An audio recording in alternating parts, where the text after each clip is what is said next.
مسیح خداوند میں پیارے بھائیوں بہنوں، آپ سب کو یہ نیا سال بہت بہت مبارک ہو۔ آج ہم خدا کا شکر ادا کرتے ہیں سال 2022 کے انمول تحفے کے لیے جو خدا نے ہم میں سے ہر ایک کو عطا کیا، اور اس سال کے دوران جو برکات اور فضائل عطا کیے ان کے لیے بھی ہم آج خدا کا شکر ادا کرتے ہیں، اور اس کے بابرکت نام کے ساتھ اور پاک نام کے ساتھ، قدوس نام کے ساتھ نئے سال کا آغاز کر رہے ہیں۔ یہ خدا کی بہت بڑی رحمت ہے، خدا کا فضل ہے کہ اس نے ہمیں زندوں کی زمین پر زندہ رکھا ہے تاکہ ہم سال 2023 کی برکات کا اور خدا کے فضائل کا گہرا تجربہ کر سکیں۔ خدا اس نئے سال کو کثرت سے برکت دینا چاہتا ہے۔ خدا آپ سب کو بہت برکت دینا چاہتا ہے، اور آج کی جو تلاوتیں ہیں یہ برکت اور بشارت کا ذکر کرتی ہیں۔ خاص طور پہ آج کی جو پہلی تلاوت جو کہ ادب کی کتاب میں سے لی گئی ہے، خدا ہارون کے ذریعے اسرائیل کے بیٹوں کو برکت دیتا ہے، بیٹوں اور بیٹیوں کو برکت دیتا ہے۔ لہذا جب ہارون برکت دیتا ہے تو اس کا مطلب ہے کہ خدا برکت دیتا ہے۔ خدا اپنے لوگوں کے ذریعے برکات کے سرچشمے جاری کرتا ہے۔ اس لیے جب بچے تعلیم کے لیے یا نوکری کے لیے گھر سے نکلتے ہیں تو ان کے ماں باپ انہیں برکت دیتے ہیں۔ لہٰذا ماں باپ کا برکت دینا، کاہن یا بشپ صاحبان کا برکت دینا، اس کا مطلب یہ ہے کہ خدا ان کے ذریعے ان کو برکت دے رہا ہے۔ لہٰذا جیسے ہارون کے ذریعے خدا نے اسرائیل کو برکت دی، ایسے ہی خدا انسانوں ہی کے ذریعے، اپنے ممسوح کے ذریعے اور والدین کے ذریعے بچوں کو برکت دیتا ہے۔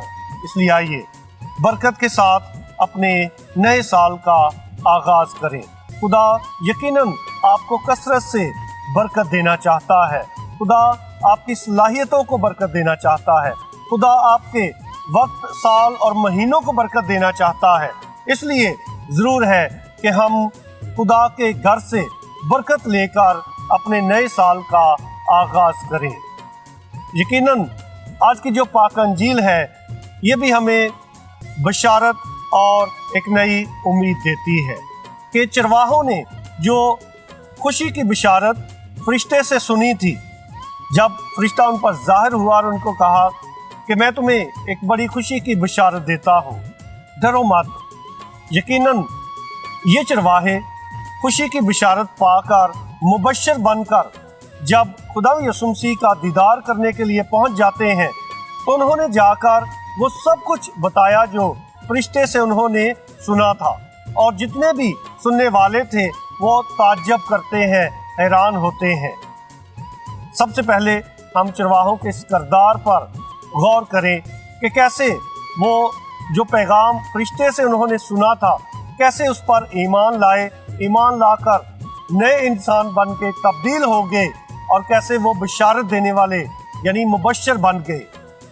اور جب وہ جا کر اس کی گواہی دیتے ہیں کہ انہوں نے فرشتے سے کیا پیغام سنا تھا، جب اس کو دہرانے لگے تو پھر لکھا ہے کہ لوگ ان کی باتوں پر حیران ہونے لگے، تعجب کرنے لگے۔ لیکن مقدسہ مریم کی بابت لکھا ہے کہ مقدسہ مریم ان سب باتوں کو اپنے دل میں رکھ کر غور کرتی رہی۔ غور کرنا یعنی دھیانو گیان کرنا، اور دھیانو گیان جو ہے، غور و خوض، یہ خاموشی کے لمحات میں ہوتا ہے، سنجیدگی کے لمحات میں ہوتا ہے۔ آئے ہم اپنی زندگی پر غور کریں کہ کیا ہم خدا کے کلام کو سنجیدگی کے ساتھ سنتے ہیں، کیا خاموشی میں اس پر دھیانو گیان کرتے ہیں، یا کہ ہماری زندگی، ہمارا باطن شور سے بھرا ہوا ہے۔ یقیناً ہمارے اندر اور باہر بہت زیادہ شور ہے جو خدا کے کلام اور ہمارے درمیان رکاوٹ کا باعث بن جاتا ہے۔ اس لیے ضرور ہے کہ ہم آج نئے سال کا آغاز مقدسہ مریم کے ساتھ مل کر کریں، جو ہمیں خدا کے کلام پر دھیانو گیان کرنا سکھاتی ہے، جو ہمیں ایمان لانا سکھاتی ہے، جو ہمیں مومن بننا سکھاتی ہے۔ اس لیے آج جبکہ ہم مقدسہ مریم مادر خدا کی عید منا رہے ہیں، آئیے ہم نئے سال کو مقدسہ مریم کے سپرد کریں، اپنے تمام منصوبہ جات کو مقدسہ مریم کے سپرد کریں جو برکت دیتی ہے، جو برکت کا، زندگی کا، نجات کا وسیلہ بن گئی ہے، جس کے وسیلے سے یسوع المسیح دنیا میں آیا ہے۔ لفظ یسوع جو ہے یوشوا سے نکلا، جو کہ عبرانی زبان کا لفظ ہے، جس کا مطلب ہے خدا بچاتا ہے۔ لہذا خدا جو ہے وہ نجات دہندہ بن کر اور رہائی دینے والا بن کر ہمارے درمیان آ گیا ہے۔ مسیح یا المسیح لفظ جو ہے یہ 529 دفعہ نئے عہد نامے میں استعمال ہوا ہے۔ اس لیے مسیح خدا میں پیارے بھائیو بہنوں، آج جبکہ ہم نئے سال کا آغاز کر رہے ہیں، وہ چرواہے جو فوراً یسوع المسیح کے دیدار کے لیے نکلے وقت ضائع کیے بغیر، اس لیے ہم بھی اپنے نئے سال کے آغاز میں اس بات کا عہد کریں کہ ہم اپنے وقت کو ضائع نہیں کریں گے، بلکہ ذمہ داری کے ساتھ اور پھلدار طریقے سے محنت کے ساتھ اسے استعمال کریں گے۔ یہ نیا سال اور اس کا یہ پہلا دن عہد و پیمان کا وقت ہے، ایک خوبصورت موقع ہے۔ اس لیے آئیے ہم اپنی ترجیحات کا جائزہ لیں کہ سال 2022 میں ہماری کیا ترجیحات تھیں، کیا عہد و پیمان تھے، اور کس حد تک ہم ان کو حاصل کرنے میں کامیاب ہوئے۔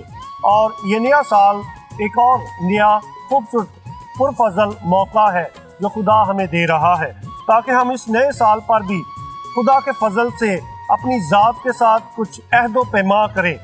اس لیے آج سب سے پہلا عہد جو آپ اپنی ذات کے ساتھ خدا کی حضوری میں کر سکتے ہیں، یہ شکر گزاری کا عہد ہے، شکر گزاری کا وعدہ ہے کہ آپ اپنی زندگی میں ہمیشہ خدا کی شکر گزاری کریں گے، اس کی ساری رحمتوں کے لیے، اس کی ساری برکات کے لیے جن کا آپ اپنی شخصی زندگی میں تجربہ کرتے ہیں۔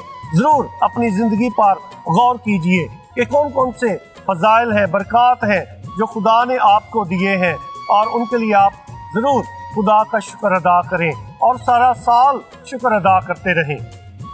دوسرا عہد جو اپنی ذات کے ساتھ کر سکتے ہیں، دوسرا وعدہ، یہ دعائیہ زندگی کا ہے کہ آپ اپنے آپ سے عہد کریں کہ میں نے اپنی دعائیہ زندگی کو بہتر بنانا ہے، خدا کے ساتھ اور بھی زیادہ بہتر طور پہ اور وفاداری کے ساتھ چلنا ہے۔ لہذا شخصی دعا، پاک یوکرسٹ میں شامل ہونا، باقاعدگی سے گرجا گھر جانا، خدا کے ساتھ وقت بسر کرنا اور اپنی زندگی کا اس کو معمول بنا لینا، اپنی روزمرہ زندگی کا حصہ بنا لینا، یہ عہد آپ کر سکتے ہیں۔ تیسرا عہد جو آپ اپنی زندگی کے ساتھ کر سکتے ہیں، اپنی ذات کے ساتھ کر سکتے ہیں، یہ ماں باپ کی، بزرگوں کی عزت کرنا ہے، کیونکہ خدا کثرت سے برکت دیتا ہے ان کو جو اپنے ماں باپ کی عزت کرتے ہیں، اپنے بزرگوں کی عزت کرتے ہیں۔ پانچواں عہد جو آپ اپنی ذات کے ساتھ کر سکتے ہیں، یہ چاہے آپ نوکری کر رہے ہیں، چاہے آپ اسٹوڈنٹ ہیں، طالب علم ہیں یا طالبہ ہیں، آپ یہ عہد کر سکتے ہیں کہ آپ نوکری یا اپنی پڑھائی اور بھی زیادہ ذمہ داری اور وفاداری کے ساتھ کریں گے۔ چھٹا عہد جو آپ اپنی ذات کے ساتھ کر سکتے ہیں، یہ مثبت سوچ اور مثبت رویے کو اپنانا ہے۔ بہت دفعہ ہم اپنی زندگی میں منفی سوچ لے کر بیٹھے رہتے ہیں۔ آج یہ عہد کریں کہ آپ محبتیں بانٹیں گے، کیونکہ جو کچھ آپ بانٹتے ہیں وہی آپ کے پاس واپس آتا ہے۔ اگر آپ نفرت بانٹیں گے تو آپ کے پاس نفرت آئے گی، اور اگر آپ دوسروں پر الزام لگائیں گے تو آپ پر بھی الزام تراشی ہوگی۔ اس لیے آج یہ عہد کریں کہ ہم مثبت سوچ کو اپنائیں گے، مثبت رویے کو اپنائیں گے۔ اور ساتواں عہد جو ہے وہ نیک ارادے کو اپنانا ہے، کہ جیسے خدا کے فرشتوں کی جو کوائر ہے وہ ظاہر ہوئی یسوع المسیح کی پیدائش پر، جو کہتے ہیں عالم بالا پر خدا کو جلال اور زمین پر نیک ارادے کے آدمیوں کے لیے امن، یعنی نیک ارادے رکھنے والے انسانوں کے لیے امن۔